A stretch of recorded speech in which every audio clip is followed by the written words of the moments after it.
Mindful Techie Tuesdays. My name is Ananda Leeke, and I am the guest host today. Today's topic is 2020 is not canceled. How to end the year strong. And guess who I'm interviewing? Meico Marquette Whitlock. That's right. Meico Marquette Whitlock is the founder of Mindful Techie.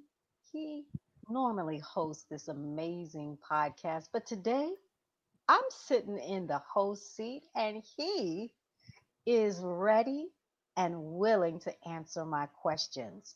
How are you, Miko? I am awesome, and I'm excited to have the tables turned. It's always a treat um, to be with you and to talk with you, but to have you be the interviewer is an added bonus. So I'm excited about today's conversation, and I'm glad that you accepted our invitation to do that.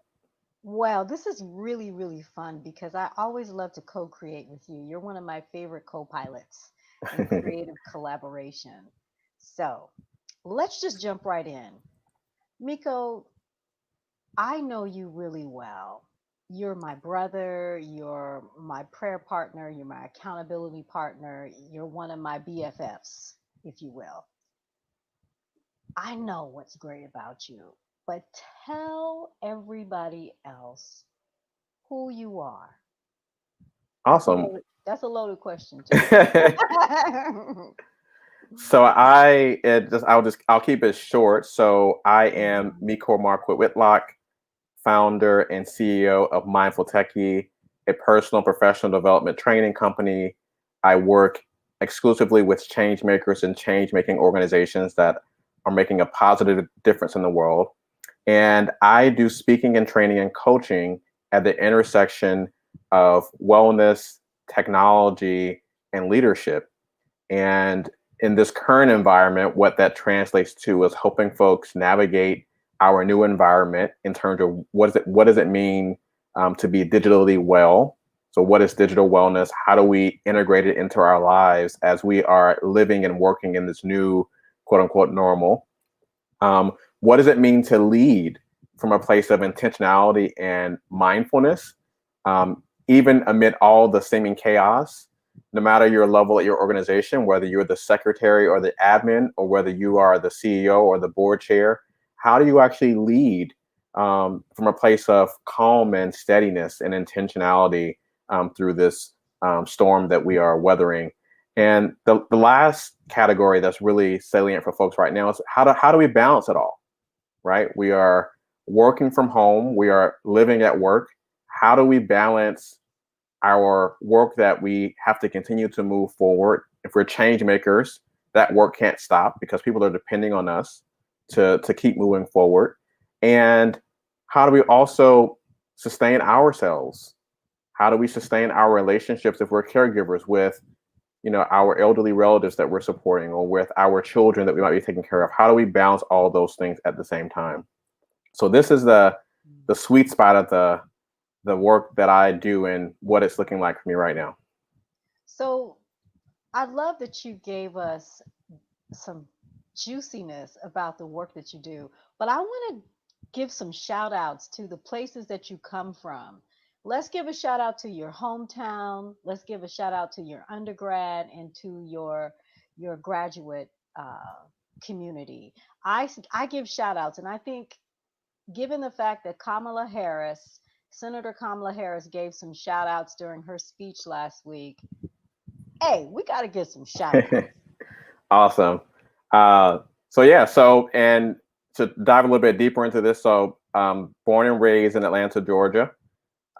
Went to undergraduate at Morehouse College in Atlanta. Went to graduate school at the University of Michigan, and currently reside in the DC area for now. And I split time between here and Brazil, one of my favorite places to travel and to be. And so, yeah, so that's a little bit about sort of how I'm connected geographically to all these different places, and a little bit about my formation in terms of education. that's important. I think it's important because there are tons of people who are listening. And when they hear that you're an HBCU alum and a U of M alum, you know people are going to go cray cray, especially the Morehouse community. I mean, you all produce leaders, and so is U of M. They produce leaders too. So, with that said, I want to just do a quick check in with you to find out how are you doing in this current environment. There's a lot that's been happening with social Mhm. justice movements, with COVID-19, with the election. Yes. So I am doing well. So I know that there's a lot going on, and there are lots of different ways people are responding to what's happening. But I'm grateful that I am doing well. So in terms of just my physical well-being, am well. Family and loved ones are doing well, are thriving, in spite of what's happening and how things are really bubbling up around us. And one of the reasons for that has to do with the fact that the work that I do is really coming from a way that I nourish myself spiritually, right? It's a way that I've been called to serve. And so my being able to lean on those practices and strategies, and at the same time being able to share those with the folks that I work with through my work, which is not really work. It's all a joy for me. Um, that has been what sustained me. There's a greater appreciation for what I do. The shift from it being an add-on to it being a necessity, to it being sort of a foundational piece of how we work and um, how we support one another, and that has made it so that I'm able to um, lean on those practices to help navigate what does it mean to be a Black man showing up in this world at this particular point in time. What does it mean to be a change maker? And many of us who are doing change making work, um, we're doing the essential work, right? And our work can't stop because of what's happening outside. We have to continue to move forward in spite of.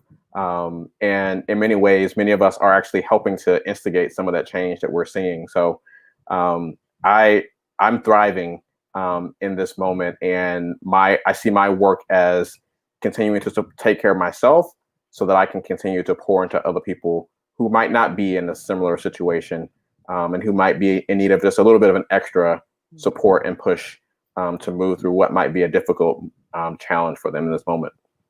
One of the things that I really appreciate about you is the way that you intentionally approach your well being, from your spirituality, you mentioned, to your health, to how you structure your day. Tell us a little bit about this vegan, vegetarian life, this workout that you have been using throughout COVID-19. You know, I've recently returned to vegan vegetarianism. A large part of it was inspired by you. So tell us, what have you been doing? Yeah, so part of the work that I do, with organizations and just in terms of well-being and strategies, is Mhm, really just accepting the fact that the world is always changing, right? mhm, And that we're always changing. If we're not changing and evolving, then we're not thriving, we're not growing, that we're actually dying inside, right? And so when you're able to embrace that, the question arises when you experience external change. The question is, how do I respond, and how do I grow from what's happening on the outside? So to your question about my vegetarianism, which has been a pretty much a lifelong journey, a journey that I'm still on. Started in middle school, did a science fair project and learned about the mass production of meat, and decided to do an experiment with my best friend to see who can go the longest without eating certain types of meat, and I'm still winning some 20 plus years later. So uh, but so it's been an ever evolving journey, and with everything shutting down, including gyms, one of the things I ask myself is, okay, well, so the gym is shutting down. How do I continue to do how do I continue to take care of myself, in spite of that? And so I'm fortunate to have a space in my house where I can do workout routines. And so YouTube has been one of my go-tos. I've done lots of research to find really good high intensity training interval programs, pre-recorded yoga as well, and even cooking. Demonstrations of recipes, like how do you, meal prep en masse, and how do you get creative with, when ingredients are limited and that kind of thing. So those are the things that I have been leaning on. So the basics remain the same. We're going to get into a little bit of this, but the how has shifted a little bit, and that's really what change and evolution is all about. How do we actually get to where we're going to go a different way? The destination hasn't changed, but maybe we got to reroute. GPS says, it's a little traffic on this route. We got to go the other way. So that's what I've been doing. And have you been using any theme music in your travels along the road Yes. of change? Can you share? Yes, absolutely. So, actually, one of the things that I'm really loving is the playlist that you put together on Spotify. So, for folks that are looking for inspiration to get through this period, so Ananda has put together what's called the Thrive and Mindfully playlist, one for every day of the week, and there's a different theme for every day of the week. And so I've been really leaning into that as part of the work that I've been doing. But then there's also the mainstay. So I love the Transcendence CD by Michael Beckwith, and I love India Ari. I feel like her entire discography is something that is evergreen, and something that I feel like her discography you could play at any event. Your niece or nephew can be there, and your great grandma who's 90 something can be there, and everybody can get something from it. So those would be two specifics in terms of playlists that I can never get tired of. All right, and yes to both, to all of them. Yeah. So, what books are keeping you company? Because I know you've been reading in your Yeah. sanctuary. Yeah, so I've been I'm in this season of really doing a lot of deep um, spiritual and personal and professional development work, and so I would say right now the biggest thing on my list is a book called The Big Leap by Gay Hendricks, and this is a really simple or should I say short book, but has a really powerful idea that talks about how we identify and move beyond our upper limits. I was just reading today, I came across a quote on Instagram, actually, that's been attributed to Kung Fu Panda for folks that have watched that movie and really enjoyed that. But the essence of the quote was that if you're just doing what you can do, then you'll never be any more than that. And so this idea from Gay Hendricks is that we want to be identifying that glass ceiling that we impose on ourselves, or that we've been socialized in, and figure out how do we actually break from that, right? We all have some greater way in which we have been called to live and create, and to thrive. So the question is, how do we do that?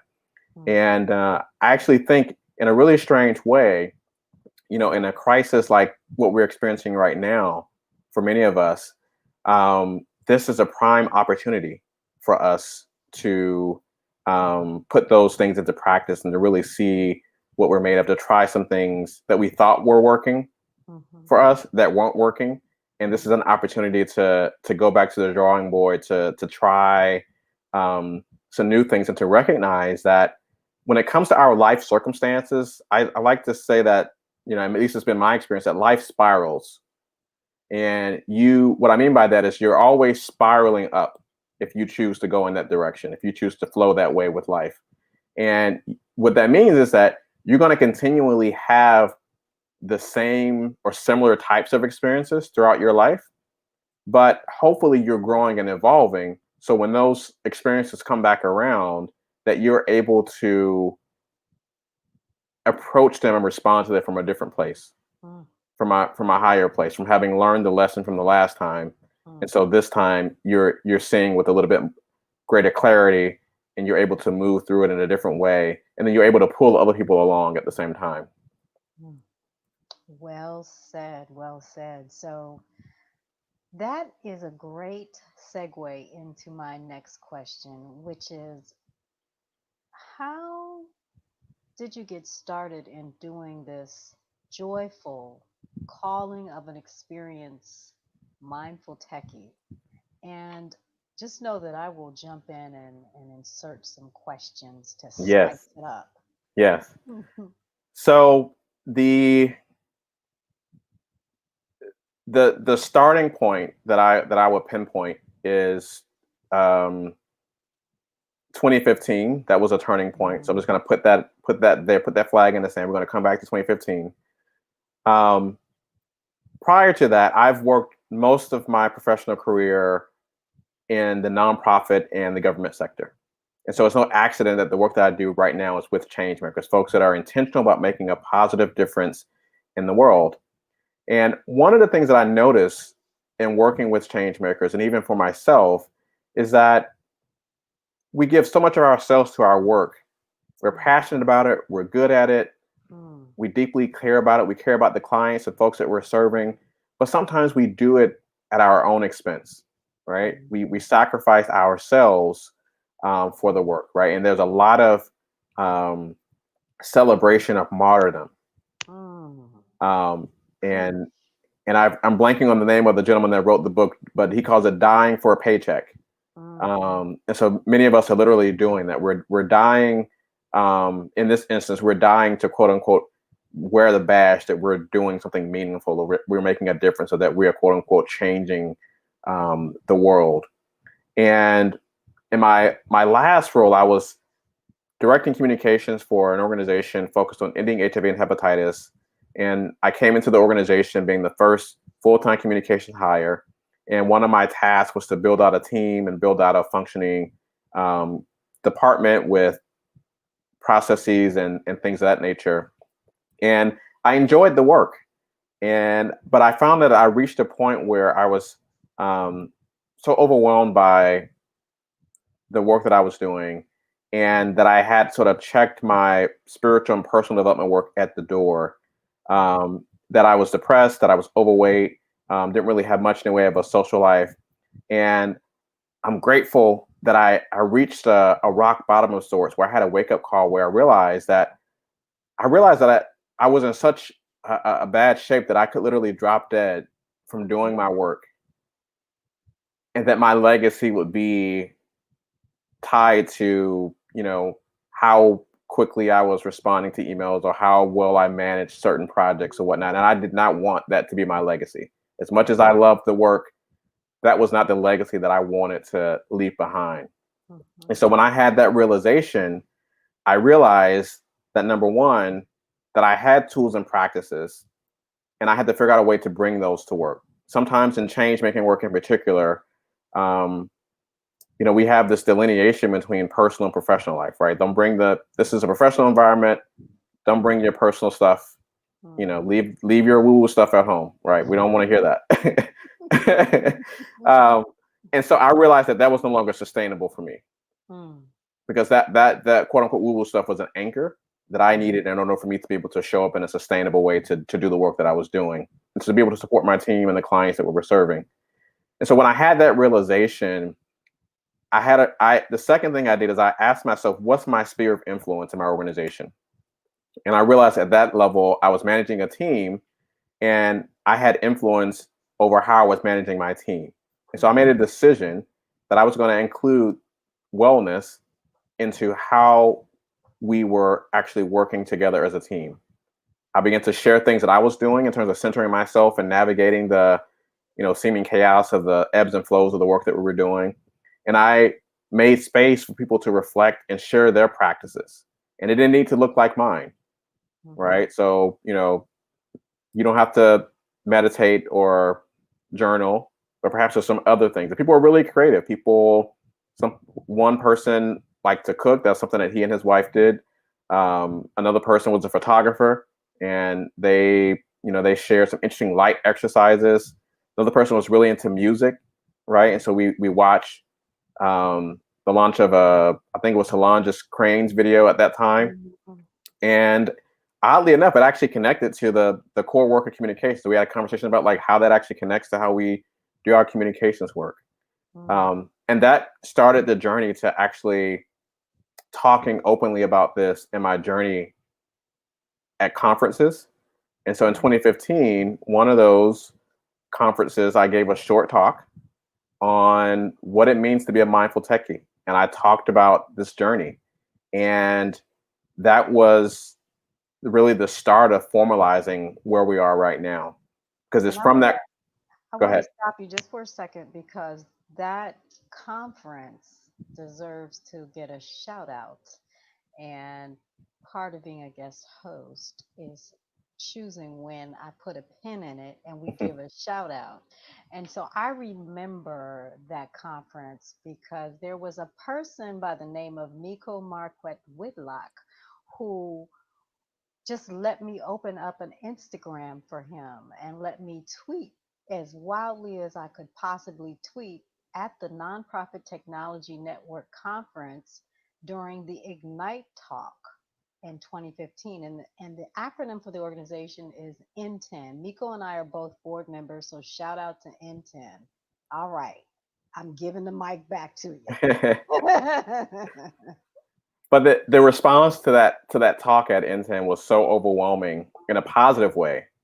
Generally when my experience has been that when you present, um, people give you positive feedback, but this was sort of above and beyond that, right? So if you, Mhm, to this day, if you were to go and look at the comments on Instagram and social media, for example, you'll have a sense of what I'm talking about. People coming up to me afterwards, and even in subsequent years, because this is the annual conference, people still remembering me for that particular talk. And so that, for me, illustrated two things. Number one, there was a huge need for this discussion and for people doing work around addressing this particular issue in the sector. And then the second was that there was a way to do good and do well in serving folks. And when I realized that, I realized that this was sort of the next calling for me, if you will, or the next evolution of that. And that started the process of figuring out how I could do this full time, and eventually leaving my job in almost 2 years later, 2017, May of mhm. 2017. I left my last job to be able to do this work full time.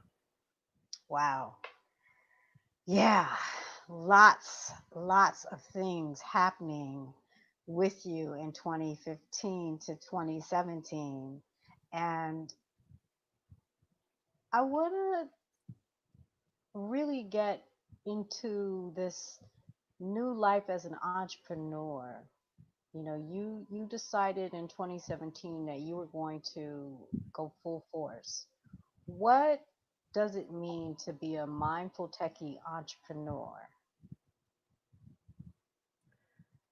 I mean, the simplest way I respond to that is I know that there are lots of folks that are sort of glamorize different aspects of what it means to be an entrepreneur and have freedom and to do this and do that. Um, for me, I have to be honest and say that that wasn't the primary thing for me. Like I didn't approach this thinking, oh, like I'm miserable at my job. I want to be free. I want to do X, Y, and Z. I want to be my own person and make lots of money. That wasn't really what pushed me. What Hmm. pushed me was that there was this deeper calling that was pulling me, um, and it was a clear call to service, and Hmm. there was a clear pathway for doing that. And so that's really what. So when we talk about being a mindful techie entrepreneur, as you framed it, we're talking about being guided by a larger vision that's above and beyond you. And so Hmm. for me, that's what that was. And I still have that vision. I actually use that vision as a teaching tool in my trainings to show the power of what it means um, to set an intention, to create a vision, and to follow through on it. There's in psychology, one of the theories is called the theory of planned behavior, which Hmm. shows how when we actually set goals, when we create vision, the consequences of that in terms of how it shows up in our life if we follow through with it on action that's actually aligned with it. And so this is no different from that. And so that was in a just a really short version of this the vision that was solidified as it became crystal clear after the 2015 talk. Once that became clear, the I wrote down the vision and began to take action that was aligned with it. And things began to fall into place. What are one or two aha moments that you've had in the last 3 years of being this mindful techie entrepreneur that really stick with you on a regular basis? Any aha moments that just you carry with you that you Yeah. learned? So I can definitely share one. And this is that if you have a if you have a calling on your life and you follow that calling, that you will always have everything you need in order to fulfill it. Amen. So if you have a calling on your life and you are taking action in consistent alignment with that calling, you will always have everything you need to fulfill it. And so that has been very, very true for me. When I look back at certainly there's you want to do your due diligence, right? In terms of making sure that you have your ducks in the row. But at a certain point, we all have to take a leap of faith. And if your action is aligned with that larger vision, then you can be certain, you can be guaranteed that you'll have what you need in order to fill that gap. And I'm grateful that you mentioned faith. Faith is so really important, I think, in this walk of life, in all aspects of it, no matter whether you're an entrepreneur, you're an entrepreneur, you're an entrepreneur, all these words that are thrown around, whatever you're called to do in sharing your gifts. Now, over the past several months, you've been talking about why 2020 isn't canceled. I love it. I know why, but can you tell the listening audience, what do you mean by this, Meico? It is, in fact, the name of this show. What's going on? Yes. So 2020 has been a strange year for many of us across the world. And one of the things that happened is that just like the start of any year, many of us had lots of plans. This is going to be the year that things are finally going to be different, with your workout plan, with your business, with your family, with your love life, all these things, right? And by the time you sort of got into a really good stride, we had a global pandemic that really knocked people off their feet. And the scale of which really, I think, caused very real and deep emotional trauma for a lot of folks. Not to mention the physical trauma for folks that have actually been ill, or know folks that have been ill, or folks that have transitioned as a result of what's been happening in the world. So you take all that together, I think we collectively went through this grieving process and are still moving through that.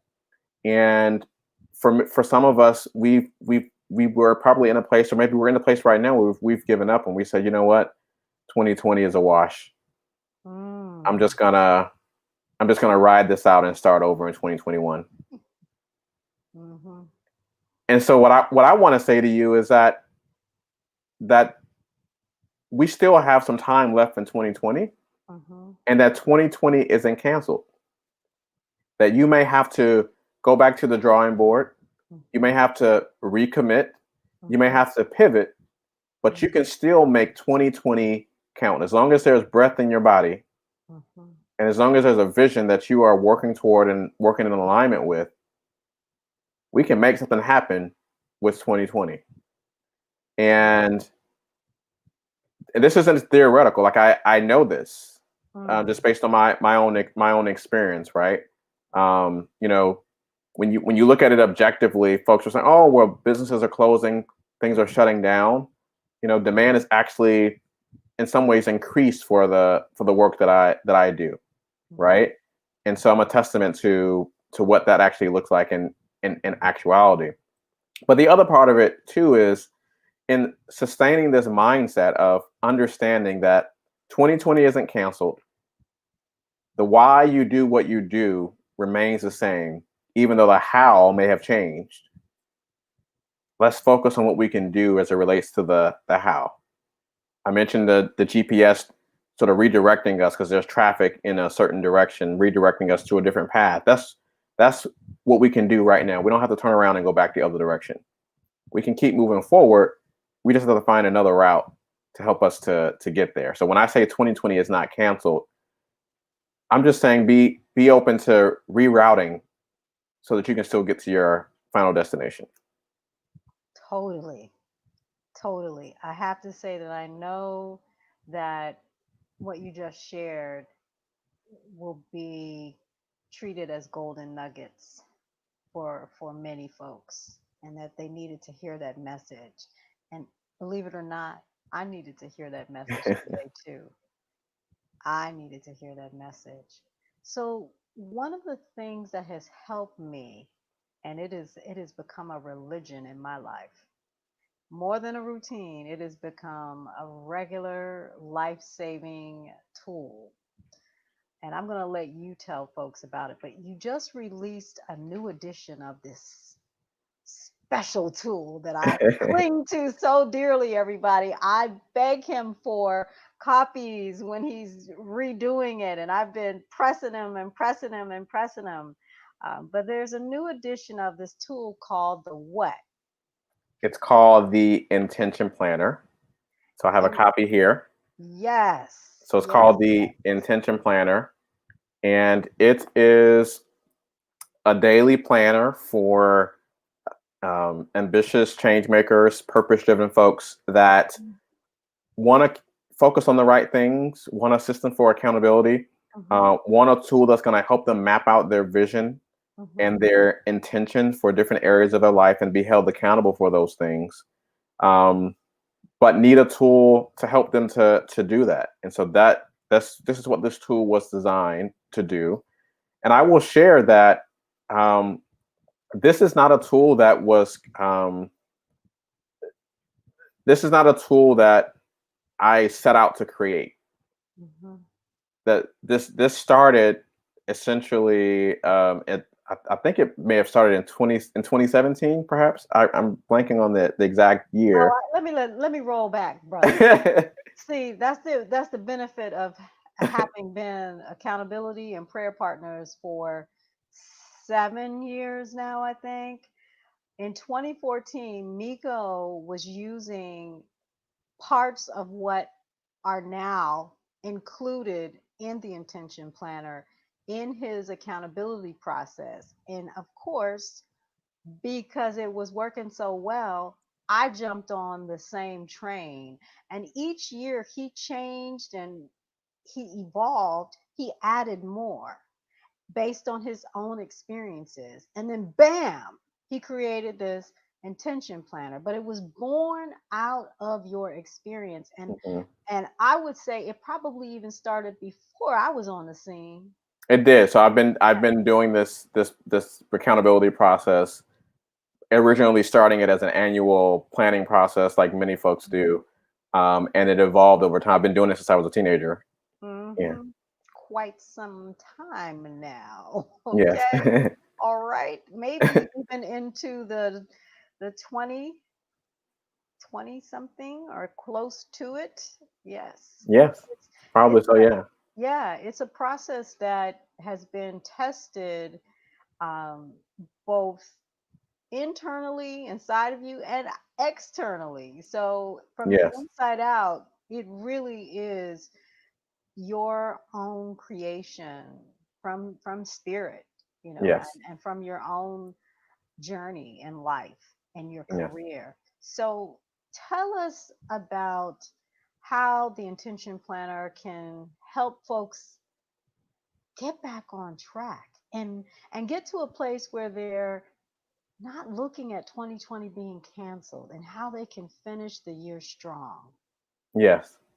So one of the assets for one of the assets that really make the intention planner an invaluable tool is number one, that this is a paper and pen tool. And what I Mhm, mean by that is um, the fact that we're spending so much time connected to our technology. mhm, This is actually an opportunity to unplug. And one of mhm, the things that we know about the science from Zoom exhaustion and tech exhaustion is that um, our brains actually, and our bodies, actually, our physical bodies, including our brains, actually mhm, expend more energy to be connected and have human conversations um, that are facilitated by technology. mhm, And it's amplified, that exhaustion is amplified when we're trying to multitask, right? So you're on a Zoom mhm, call and you're trying to check your email, or you're trying to, chat with someone on the side. You know, one of the reasons that we're utterly exhausted and drained is because not only is our brain being double taxed trying to just pay attention to what the person is saying and match up the audio with the video, right? mhm, All that's going on in the background, you don't even recognize that. But then you're trying to do multiple things simultaneously while your brain's doing that just amplifies that. mhm, And so having a tool that forces you to unplug from that, mhm, to give your brain a rest, to open you up so that you can reflect in a deeper way. So that's one thing. The other thing it does is it's a 90-day focused planner, mhm, and it helps you to really take that larger vision that you have into breaking down into 90-day or smaller chunks. Oftentimes when we have a larger vision for something, for a project, for our life, maybe it's for, maybe you wanted to get fit this year, for example, or maybe you wanted to change careers, for example. Sometimes we can be overwhelmed. We feel like we got to go from zero to whatever the outcome is overnight, mhm, not recognizing that we can give ourselves space and grace to do the things that are in between. And so what the planner does is it allows you to identify what are those smaller steps that you need to take, and mhm, hold yourself accountable for those steps. And then you rinse and repeat that cycle over and over again. And over time, you actually make more progress than you realize that you could, than if you were to try to do it wholesale all at one time. And so this particular tool is designed the way it's designed. As I mentioned, it was sort of it. I didn't and I didn't set out to create a product that was available for the mass market. I created the tool for myself because there wasn't anything else out there that I saw that actually met the need in the way that I thought about this process. mhm, And this is available because people asked for it. mhm, I didn't sit down and say, what can I create to sell? mhm, This is available because people kept asking me about my process. And when I had the original prototype printed, which is for myself, I had one copy printed for myself. mhm. When I did that, people started asking, well, where's my copy? Where can I get one? Yes, I was one of them, So, begging, pleading. yes. And so that's sort of the beauty of it. It's really simplistic. It's not overwhelming. I know that there are lots of planning systems out there that are really complicated and that are really intricate, that you plan every minute of your day. Like, this is not that planner. This is really helping you to drill down and focus on those most important things. And how do Mhm, you do it in a mindful and an intentional way, and weaving in gratitude, weaving in reflection, weaving in checkpoints to see how mhm, you're doing. And if you're off track, how do you get back on track? mhm, How do you get help? Letting go of the things that you can't get to, putting those things in your quote unquote parking lot, mhm, and being able to celebrate your wins, and record your wins. So it's in the sweet spot between what I find to be the overwhelming planning systems, where people start out, you're well intentioned, you spend 40, $50 on this intricate system, and then you get overwhelmed with it and you don't do anything with it, right? So you just money down the drain. So it's a sweet spot between that and then the sort of the ones that you buy at Target or on Amazon, where it's just it has a nice cover, but then there's nothing on the inside, right? Gotcha. Gotcha. There's nothing on the inside to really support you in a structured way. So this is in between. It's a structured, powerful system to help hold you accountable, but it does it in a really smooth way that's not overwhelming for you. And now there are what, 4 different colors that you can pick from? Yeah, so there are 4 different colors. Mhm. There's the blue, which you see here. This is the I would say this is like the original. So this is the blue is probably the most popular color. We have magenta, orange, and black and gray. All right. And where Yeah. can people find the intention planner online? Mindfultechie.com/planner. All right. Or if you just go to mindfultechie.com and click on order books, you'll be directed to the right place where you can make your purchase. All right. And they make great gifts. I gave a book to my friend Garnet, and it's on its way to London. And he is a budding entrepreneur and is just excited about using the tool this Yes. quarter and for probably, I would say, the rest of his life, like I am. Hmm. So, Miko, what tips and strategies do you have for folks who need to reset 2020? So, in terms of resetting for 2020, um, I think a good place to start, and this is a lot of work that I do with organizations, is to simply acknowledge what you're experiencing right now is not normal and how you're feeling is perfectly okay. Hmm. We're in a unique place in time and in a unique point in the year, and we recognize that many of us think that we're trying to work from home, Hmm. but what we're really doing is we're trying to get work done in a crisis, and this is something that I believe was the Canadian government made the point of letting people know this, letting their employees know this at the outset of the pandemic, that we don't expect you to be working at your normal capacity because this is a different type of environment that we're working in.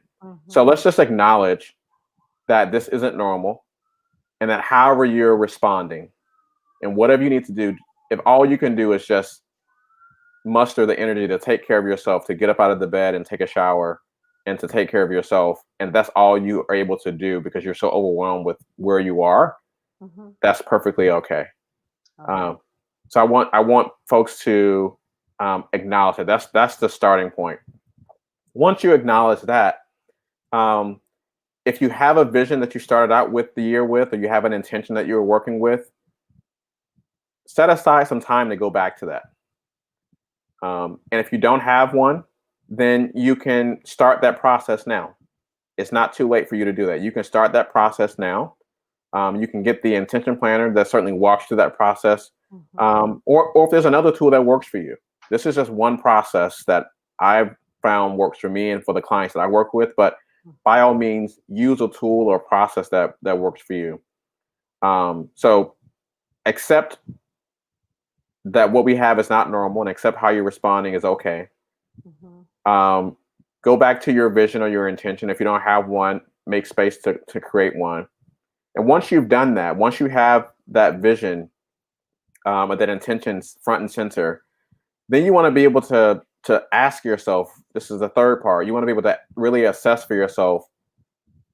Do you need to recommit to that vision? Hmm. Do you need to pivot as it relates to that vision, or do you need to revise it? There's some aspect of it that you need to revise in order to make it workable for you. And then once you've done that, then it's about actually doing the work of identifying those action steps that are going to be aligned with helping you to move forward. And I say start with one. Start with one small action step that you can do to move that vision forward. Maybe that's research.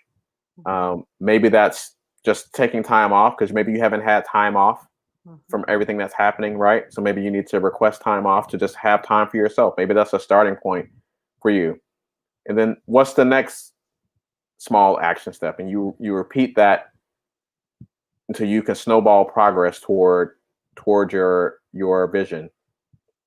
Do you have any courses on your website that people can take advantage of to give them some support, some deeper support, or greater support?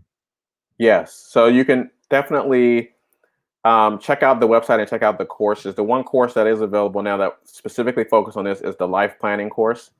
Mhm. So that course I do annually, and the 2020 version is still available. So for folks that want to do that, you get the life planning workbook, and it's a 2-hour masterclass where I actually walk you through this entire process. So if you feel like you need someone to walk you through the process, you need examples, you need a workbook and templates, then this will be the course for you.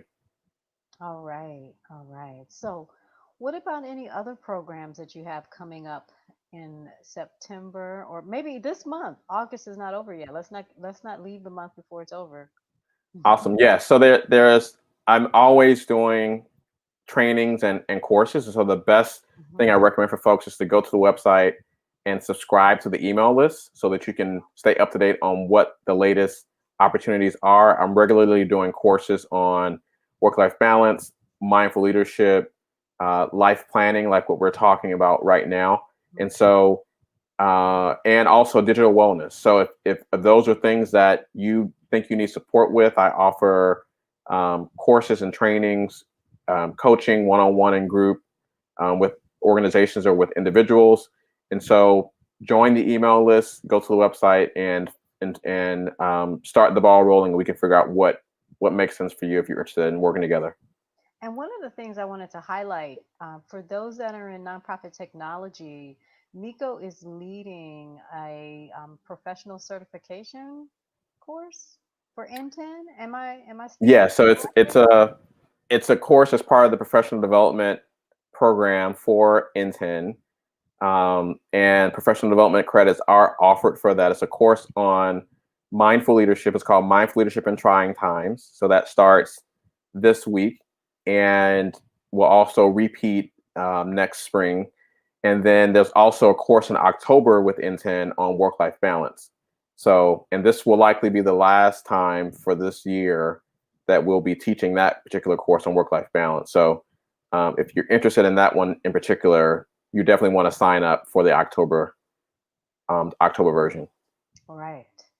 One thing that I wanted to touch on in your background, we talked about your journey and how you came to do this joyful service that some people call work. It's a calling. You have had opportunities to deepen your understanding of mindfulness, and you spent time with the Engaged Mindfulness Institute, EMI, uh, in training. Can you tell us a little bit about that and what you were able to get as a result of that? Maybe one golden nugget and what the certification process allows you to say who you are in addition to all of the other great things on your LinkedIn page. Yes. So, one of the things I share with folks, particularly newer clients, in terms of how I approach the teaching work that I do, I teach from experience. So I Mm, teach from my experience. I mhm, teach from the experience that I've been able to support people in moving through as I've worked with them individually or as groups and as organizations. mhm, But I'm also engaged in continuous, ongoing professional development. And so, one of the things that you just shared is the mindfulness teacher training that we both participated in through the Engaged Mindfulness Institute or EMI. And that program was a really an opportunity to deepen formal study at the intersection of really deeper spiritual practice and also deeper practical skills in terms of how you actually share mindfulness based approaches to some of the challenges that we're dealing with in our world in a trauma sensitive way. mhm, And so the type of training that we've done and that I've done really is specifically focused on meeting a moment just like the one that we're in, mhm, where let's just take mindful leadership, for example. Um, going in and doing a training on mindful leadership in this current environment, um, one of the things that's going to make that impactful is really acknowledging the environment and the situation people are actually leading in right now, right? We're leading against the backdrop of social unrest. We're leading against the backdrop of what's happening in our politics. We're leading against the backdrop of what's happening in terms of the pandemic and how people are responding socially and emotionally to that. How do you help people process the trauma that they're experiencing? How do you move to a place where you help people to actually acknowledge that they're experiencing trauma? And that's part of the reason why they're in a crisis as it relates to their leadership in their organization, right? When you can acknowledge that and when you can help people move through that, then we can talk about the concrete strategies. So the training that we did allows us to not just come in and be a talking head, but to actually dig a little bit deeper into what's below the surface, and to do it in a way that honors people wherever they are on their journey, whatever traumas they might have experienced, and to help people. Like we're not like I'm not a therapist, so I'm not gonna get into your business in that way. But I can help you make space to acknowledge and to process what it is that you're dealing with, so that you can then be available for the deeper training on the practical side that we're going to be walking through. Right. Thank you so much. So we are getting close to the end of my hosting experience. Wow. I didn't realize so much time had passed. I want to find out a few more things. So, what is your favorite color? So in this season of my life, Yeah. I would say teal or Okay. turquoise What's your in favorite that snack? family. What's your favorite snack? I love bananas. What's your favorite yoga pose? Um, Probably savasana. All right. What's your favorite? What? That's an easy one. The yoga pose. Like, no, it's not really easy because you have to surrender. What is your favorite snack food beyond? No, no, no. I don't want to say snack food because I just asked you that. What's your favorite thing to cook in this season of your life? In this season of my life, um, I don't know, maybe stir fry, like Asian stir fry. All right. Yeah. I'm trying to give people some inside scoops on Mhm. you. Well, thank you so much for being a wonderful guest on your very own Mindful Techie Tuesdays. It's been a pleasure to to listen to you, to have this conversation, to learn more about you. I'm always interested to see what else I can learn about you that you're willing to share with those of us who are inquiring minds. And before we go, can you tell viewers and the listeners where they can go to learn more about you and how they can stay connected to you? Yes. So the best way to stay connected is to go to mindfultechie.com, subscribe to the email list. You can also find me on LinkedIn. Search for Meico Whitlock, and you can find me on Instagram at a mindful techie. All right. Well, thank you so much, Miko, for being an amazing guest. I want to give a shout out to the members of your team, Carlos, uh, Courtney, Michelle, Monique, all of these amazing people who help you shine as mindful techie. Awesome. Thank you for that. And as we wrap up, Carlos, I don't know if you want to pop on screen. Is there anything you want to say as we wrap up today? Ananda, great job. Thank you so much for taking the time today and chatting with us, especially allowing our viewers to get to know Miko a little better. I don't have much else to add, Miko. I mean, maybe a question for you would be: this is our technically our first episode of season 2. What should our viewers expect going forward? So we're going to be extending some of the conversations that we had from last season, and we're going to be talking about. We talked a lot about kids and homeschooling, so we're going to be talking a little bit about adults this season. What does play look like in this current world for adults? What does that look like offline? We're going to be talking about technology exhaustion and virtual exhaustion, and how do we actually work through that. So we spent a lot of time the last season talking about what does it mean to work from home. So now people are sort of getting the hang of that. How do we address some of the other issues that might be cropping up? And then we're going to round things out by talking about how do we really set ourselves up in a solid way for the start of the end of the year and the start of the new year. So it's never too soon for us to start thinking about that.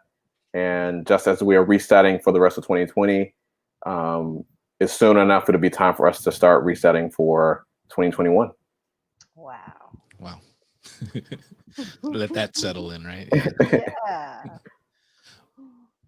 Well, thank you both for being with me and for this wonderful opportunity again to be a special host. I'm always happy to do whatever it is that you all need in terms of supporting this great venture that you have here, this great blessing at Mindful Techie Tuesdays. All right, awesome. Thank you, everyone. Have a good day.